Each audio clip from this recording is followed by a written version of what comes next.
ഞാൻ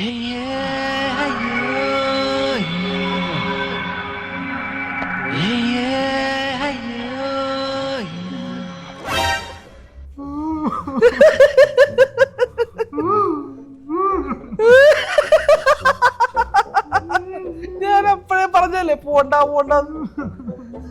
എങ്ങനെ ഇരിക്കുന്നു? ഞാൻ ഇവിടുന്ന് പോയില്ലേ, അപ്പൊ റോഡിൽ നല്ല തിരക്ക്.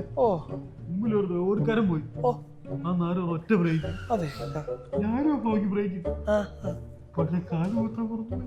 അയ്യോടാ, നേരെ വീട് ഒരു ചെടിക്കാത്ത. പിന്നെ അവിടെ തന്നെ നാട്ടുകാർ പിന്നെ ഞാനിവിടെ ഇപ്പൊ ഇത്രയല്ലേ പറ്റുള്ളൂ. ബെൽറ്റ് എന്തോ പറ്റി വിചാരിച്ച്.